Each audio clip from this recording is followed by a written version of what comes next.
अस्सलाम वालेकुम दोस्तों, ड्रामा से मेरी बहू में एक नया ट्विस्ट आया है।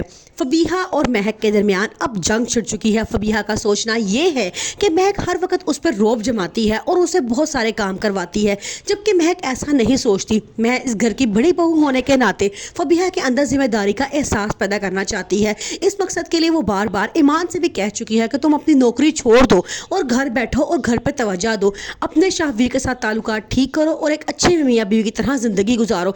लेकिन सब उसके खिलाफ खड़े हो चुके हैं। वो समझते हैं कि शायद महक उनका बुरा चाहती है।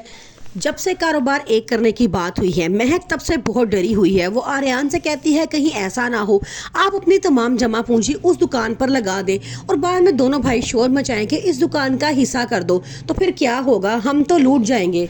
अलमीर भी अब फैसला करता है कि वो भी अपनी दुकान बेच के इसी दुकान पे लगा देगा। वो फबीहा से इस बारे में बात करता है तो फबीहा को बहुत गुस्सा आता है और कहती है कि ये मेरे बाप की तरफ से आपको गिफ्ट मिली है।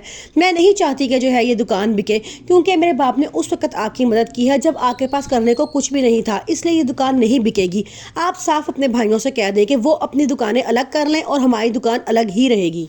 महक ने अभी तक पूरे दिल से राहिम और मुस्कान के रिश्ते को कबूल नहीं किया है, इसलिए वो हर वक्त ईमान से भी उखड़ी उखड़ी रहती है। उसका कहना ये है कि ये कैसे मोहब्बत की शादी कर सकते हैं, क्योंकि महक को शुरू से ईमान और उसकी बहन बिल्कुल नहीं पसंद, लेकिन अपने भाई की जिद के आगे वो खामोश हो गई और वो रिश्ता ये होने दिया। लेकिन वो अभी भी नहीं चाहती कि इन दोनों की आपस में शादी हो। राहिम और मुस्कान को एक साथ देख के वो बड़ा गुस्सा होती है और कहती है कि तुम दोनों इकट्ठे यहाँ पे क्या कर रहे हो, जिसपे मुस्कान कहती है कि मैं तो यहाँ वैसे ही आई थी। तो राहिम कहता है मैं तो आपसे मिलने के लिए आया था, लेकिन मुझे यहाँ पे ये नजर आ गई तो मैंने इससे बातें शुरू कर दी। फबीहा के दिल में महक के खिलाफ बहुत सी गलतफहमियां पैदा हो चुकी हैं। फबीहा का सोचना ये है कि महक हर वक्त उस पर रौब जमाती है और उसको काम कहती रहती है, लेकिन महक ऐसा बिल्कुल भी नहीं करती, क्योंकि महक का मकसद होता है घर को बेहतरीन तरीके से चलाना और घर की तमाम जिम्मेदारी सबके दरमियान आपस में बराबर की बांटना। लेकिन फबीहा इसको गलत साइड पर लेके जाती है।